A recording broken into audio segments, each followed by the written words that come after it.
এই সার্কিটটার দিকে একটু লক্ষ্য করো।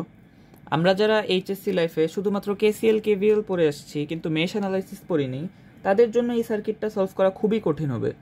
কারণ কেভিএল দিয়ে যদি আমরা সলভ করতে যাই সেক্ষেত্রে 6টা লাইন কারেন্ট তৈরি হবে এবং সেখানে সলভ করার জন্য আমাদের 6টা ইকুয়েশন লাগবে, যেটা বের করতে গেলে অনেক সময় যাবে এবং পরীক্ষা এটা সম্ভব হতো না।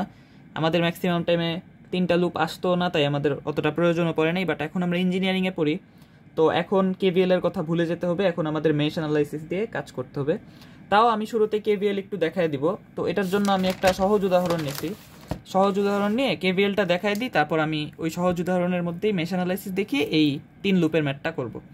তো প্রথমে যদি এই ম্যাথটার জন্য আমরা কেভিএল দিয়ে আমরা ম্যাথটা সলভ করতে যাই, মানে কি সলভ করব, আমরা প্রত্যেকটা রোধের মধ্যে দিয়ে কি পরিমাণ কারেন্ট যাচ্ছে সেটা বের করব, এটাই তো সার্কিট সলভ, তাই না? তো আমরা এখানে কোনো কারেন্ট দেওয়া নাই, তো আমাদের ধরে নিতে হবে যে এখান থেকে একটা I1 কারেন্ট যাচ্ছে। তো এই I1 কারেন্টটা কি হবে, এদিক দিয়ে যাবে যাবে যাবে, এখানে 2 ভাগে ভাগ হয়ে যাবে। তো ধরলাম এদিকে I2 যাবে, এদিকে I3 যাবে। তো এখন আমাদের দুইটা লুপের আমরা 2টা কেভিএল ইকুয়েশন এবং একটা কেসিএল ইকুয়েশন বের করে নিব। আশা করি সবার মনে আছে। তাও আমি যদি একবার দেখাই দিই যে আমরা ধরলাম যে আমরা এই ক্লকওয়াইজ, নাকি এটা কি ক্লকওয়াইজ, হ্যাঁ ক্লকওয়াইজ লুপ নিব। তো এখন যদি আমরা সেভাবে করি, তো আমরা কি জানি যে কেভিএল মানেটা কি, যে কোনো একটা বদ্ধ লুপে সামেশন অফ ভি সমান সমান 0, তাই না?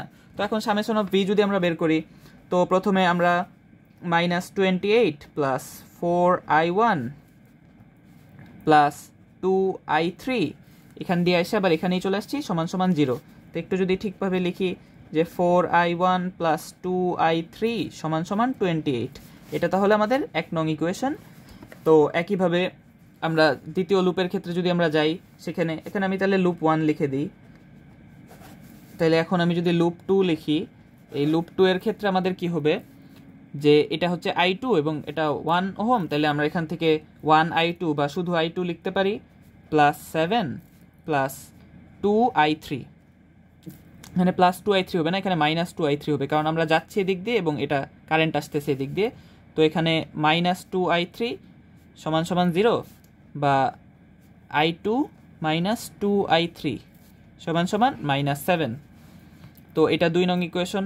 তো এখন দেখো আমাদের আননোন কোয়ান্টিটি কয়টা, 3টা, কারণ এই যে I1 আছে, I3 আছে, আবার I2 আছে, কিন্তু আমাদের কারেন্ট আছে কয়টা, কারেন্ট না, ইকুয়েশন আছে কয়টা, ইকুয়েশন আছে আমাদের 2টা, তার মানে তো আমাদের আরেকটা ইকুয়েশন লাগবে।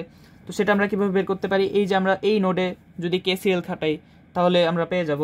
তো এখানে আমরা কি দেখতেছি যে I1 ঢুকতেছে, I2 আর I3 বের হয়ে যাচ্ছে, তাহলে আমরা কি বলতে পারি না যে এটাকে আমরা যদি নোড 1 বলি, তাহলে এই যে নোড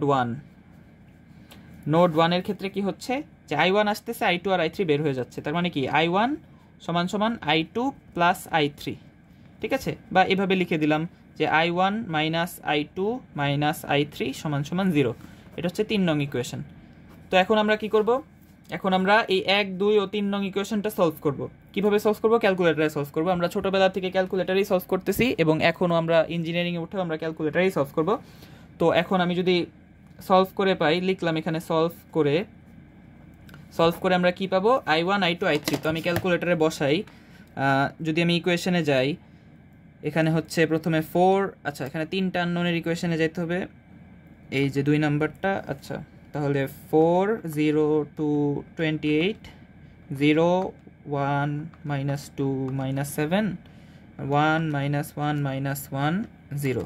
তো আমরা পেয়ে গেলাম একটা হচ্ছে I1 সেটা সমান সমান 5 অ্যাম্পিয়ার, I2 সমান সমান 1 অ্যাম্পিয়ার, আর I3 সমান সমান 4 অ্যাম্পিয়ার, ঠিক আছে?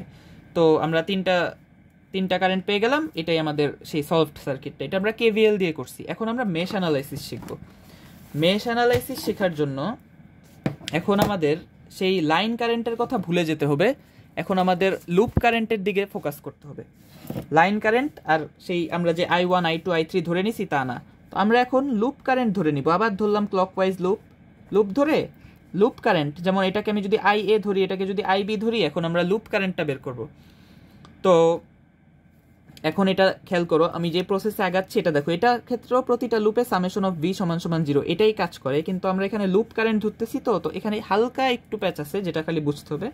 তো প্রথমে আমি যদি লুপ 1 এরটা দেখি, এই যে লুপ 1A যদি আমরা লিখি দেখো -28 প্লাস 4IA প্লাস এইদিকে দেখো কারেন্টটা এই দিক দিয়ে আসতেছে, যখন যেই লুপের মধ্যে থাকবো সেই লুপের কারেন্টটাকে আমরা বড় ধরে নেব, ঠিক আছে? এটা কিন্তু খুবই ইম্পর্টেন্ট একটা কথা, যখন যেই লুপে আসি সেই লুপের কারেন্টটাকে আমাদের বড় ধরে নিতে হবে। তাই এখানে দেখো এদিক বরাবর IA আসতেছে, এদিক বরাবর IB আসতেছে, তো আমরা কি করব, এই যে 2 এর মধ্য দিয়ে IA মাইনাস IB সমান সমান 0। এখানে IB মাইনাস IA কেন হলো না, কারণ আমি এই লুপে আসি, এই লুপের ক্ষেত্রে IA-টাকে আমার বড় ধরতে হবে, তো এটা সমান সমান 0। তো এখন যদি আমি এটাকে সুন্দর করে লিখি যে 4IA প্লাস 2IA মানে কি 6IA মাইনাস 2IB সমান সমান 28, এটাকে আমি 1 নং ইকুয়েশন ধরলাম। এখন দেখো লুপ 2-তে আমরা যদি আবার মেশ অ্যানালাইসিস খাটাই, এবার দেখো এখান থেকে শুরু করতেছি, দেখো তাহলে কি 7 plus 2 into IB minus IA। এবার নিশ্চয়ই বুঝতে পারছো যেহেতু আমি 2 নাম্বার লুপে আসি তাই 2 নাম্বার লুপের কারেন্টটাকে আমরা বড় ধরবো, তাই IB মাইনাস IA, ঠিক আছে? প্লাস এখানে 1 ইন্টু IB সমান সমান 0, বা এখন দেখো তাহলে কি হয় 2IB প্লাস IB মানে 3IB আর মাইনাস 2IA, তাহলে মাইনাস 2IA প্লাস 3IB সমান সমান -7। দেখো এখন সুবিধা যেটা হলো, আমার এর আগের ক্ষেত্রে কিন্তু 3টা ইকুয়েশন আনা লাগছিল, কিন্তু এবার যদি লক্ষ্য করো আমার কিন্তু জাস্ট 2টা ইকুয়েশন দিয়েই কাজ হয়ে যাচ্ছে, তাই না? 2টা ইকুয়েশন দিয়েই আমি কিন্তু কারেন্টগুলো পেয়ে যাচ্ছি। তো এখন আমি যদি 2টা ইকুয়েশন সলভ করে যদি লিখি, তো দেখবে আমার ক্যালকুলেটারে এটার ভ্যালু আসবে। এখন দেখো আমার 2টা ইকুয়েশন দিয়েই কাজ হয়ে যাচ্ছে, একটা হচ্ছে 6 - 2 28 আর হচ্ছে -2 3 -7। তো এখন দেখো আমার IA আসছে 5 অ্যাম্পিয়ার, IB আসছে 1 অ্যাম্পিয়ার, ঠিক আছে? এখন দেখো এই যে 5 অ্যাম্পিয়ার এদিক দিয়ে যাচ্ছে, আর এই যে এইখানে দেখো এইটা দিয়ে আমার 1 অ্যাম্পিয়ার যাচ্ছে, সেটা কিন্তু আমার এর আগের লাইনেও যদি আমি দেখি যে এখানে কিন্তু আমার ওই I1টা 5 অ্যাম্পিয়ারই আসছিল, আর যে আমার হচ্ছে I2 মানে এটা কিন্তু 5 অ্যাম্পিয়ার আর এটা 1 অ্যাম্পিয়ার আসছিল, তাই না? তো এখানেও দেখো তাই আসছে, এবং এই কারেন্টটার ভ্যালু কত? এই কারেন্টটার ভ্যালু হচ্ছে IA মাইনাস IB, তাই না? তো দেখো এই কারেন্টটা কিন্তু ঠিকই 5 - 1 সমান সমান 4 অ্যাম্পিয়ার, তাই না? তো 4 অ্যাম্পিয়ার কোন দিকে? নিচের দিকে, কারণ IA বড় IB ছোট, তাই না? তো 4 অ্যাম্পিয়ার। এভাবেই কিন্তু আমরা মেশ অ্যানালাইসিস দিয়ে আমাদের সেই সার্কিট সেটা সলভ করে ফেললাম। তো এখন দেখো আমরা যদি প্রথম পৃষ্ঠাটায় যাই, এই ম্যাথে যাই, এইটা যদি আমরা KVL দিয়ে বা KCL দিয়ে সলভ করতে যাই আমাদের 6টা ইকুয়েশন লাগবে, কারণ যদি চিন্তা করো এখান দিয়ে I1 যাইতেছে, সেই আবার I2 I3 ভাগ হয়ে গেল, দেন আবার এখানে যাওয়ার পর একটা I4 I5 ভাগ হয়ে গেল, দেন এখানে এসে I6 আসবে, তো সব কিছু মিলে আবার যাবে, মানে 6টা কারেন্ট, যেটা বের করা মানে টেন্স টু ইম্পসিবল, তাই না? তো এখন আমরা যদি এটা মেশ অ্যানালাইসিস দিয়ে সলভ করি তাহলে কিভাবে হবে?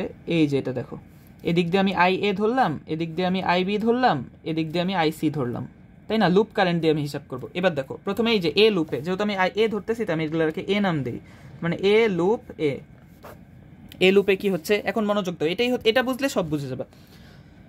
তো এখন A লুপে যদি আমি এখান থেকে শুরু করি তাহলে কি -12 plus 6 plus 3 into IA minus IC, ঠিক আছে, plus 2 into IA minus IB সমান সমান 0, ঠিক আছে? আশা করি বুঝতে পারছো মানে জিনিসটা কিভাবে হলো। দেখো 3 ইন্টু IA মাইনাস IC কেন হয়েছে? কারণ আমি এই লুপে আছি, এই লুপের কারেন্টটাকে বড় ধরতে হবে, এবং IA বড় তাই IA মাইনাস IC, আবার এই ক্ষেত্রে IA মাইনাস IB। আশা করি বুঝতে পারছো। তো এটাকে যদি আমি জাস্ট সাজায় লিখি তাহলে কত হয়? 3IA আর 2IA মানে 5IA, আর এখানে যদি আমার IB থাকে সেটা হচ্ছে -2IB, আর এখানে হচ্ছে আমার -3IC সমান সমান এখানে 12 প্লাস 6 মানে -12 - 6 মানে 6, এটা হচ্ছে 1 নং ইকুয়েশন। তো এখন যদি আমি বি লুপে আবার খাটাই, বি লুপ এ আমি যদি কেভিএল না মেশ অ্যানালাইসিস খাটাই, তো দেখো এখান দিয়ে শুরু করলাম, তাহলে 10 plus 2 into IB minus IA plus 2 into IB minus IC সমান সমান 0, ঠিক আছে? একই কারণ, আশা করি বুঝতে পারছো। এখন তো আমার প্র্যাকটিস দেখলেই তোমরাই বুঝে যাবে। তো 2IB 4IB, তার আগে -2IA লিখে নিই, তাহলে -2IA plus 4IB minus 2IC সমান সমান -10, এটা 2 নং ইকুয়েশন। একইভাবে আমি জাস্ট 3 নং ইকুয়েশনটা বাইর করব, সি লুপ এ যদি 3 নং ইকুয়েশনটা বাইর করি, এইটা সি নং ইকুয়েশন, তাহলে আমি এখানে যদি -6 থেকে শুরু করি, যে -6 + 4IC + 2 into IC - IB + 3 into IC - IA = 0। আশা করি দেখা যাচ্ছে, আমি তো ক্যামেরার দিকে অতটা ফোকাস করতে পারতেছি না, যাই হোক। তো এখন আমরা যদি পরের দিকে আগাই, তো দেখো -3IA প্লাস না, এখানে -2IB, এখানে +4IC + 2IC + 3IC, 3 আর 2 5 আর 4 9 + 9IC = 6। এটা হচ্ছে আমার 3 নং ইকুয়েশন। তো এখন আমি যদি সলভ করে IA, IB আর IC বের করি, সেটা কত আসে? 3টা ইকুয়েশন, 3টা আননোন। তো প্রথমে 5 - 2 - 3 6 -2 4 -2 -10 আর -3 -2 9 6। তো দেখো আমি 3টার ভ্যালুই পেয়ে গেছি, যে এটা হচ্ছে 0.75 অ্যাম্পিয়ার, এটা হচ্ছে -1.875 অ্যাম্পিয়ার, আর এটা কত? এটা হচ্ছে 0.5 অ্যাম্পিয়ার। ঠিক আছে, তো দেখো এক একটা কারেন্ট যে পাইলাম, এটার মানেটা কি? প্রথমে দেখো আই এর মান হচ্ছে 0.75 অ্যাম্পিয়ার, মানে এই দিক দিয়ে যে আই এ যাচ্ছে, এই যে এটার মান 0.75 অ্যাম্পিয়ার। আইবি যেটা যাচ্ছে, আইবি কিন্তু এদিক দিয়ে যাচ্ছে, আইবির মান -1.875 অ্যাম্পিয়ার। তার মানে আইবি আসলে এই বরাবর যাইতেছে, এই বরাবর যাচ্ছে না। কি মান কত? 1.875 অ্যাম্পিয়ার, 1.875 অ্যাম্পিয়ার। ঠিক আছে, এবং আইসির ভ্যালুটা কত? আইসি মানে কি? এই যে আইসি, এটা সেটা হচ্ছে 0.5 অ্যাম্পিয়ার। এটাই, এভাবেই আমরা প্রত্যেকটার ভিতরে দিয়ে, যেমন এটার ভিতরে দিয়ে কত কারেন্ট যেতেছে যদি আমরা বাইর করি, সেটা কত হবে? যে ধরো এদিক দিয়ে চিন্তা করলে আইসি - আইবিও, এদিক দিয়ে চিন্তা করলে আইবি - আইসি, যেটাই আসুক সেটাই হচ্ছে আমার এই বরাবর কারেন্টটা যাচ্ছে। তো এটার ভিতরে দিয়ে যাওয়া কারেন্টের পরিমাণ হচ্ছে এত। এভাবেই আমাদের সলভ করতে হবে। যদি ক্লাসে কিছু বুঝতে অসুবিধা হয়, আরেকটু রিওয়াইন্ড করে দেখো, অথবা কোনো সমস্যা থাকলে কমেন্টে বলতে পারো। আশা করি ক্লাসটা ভালো লাগছে। ক্লাসটা ভালো লাগলে ইনশাল্লাহ পরবর্তী ক্লাসে দেখা হবে। আসসালামু আলাইকুম।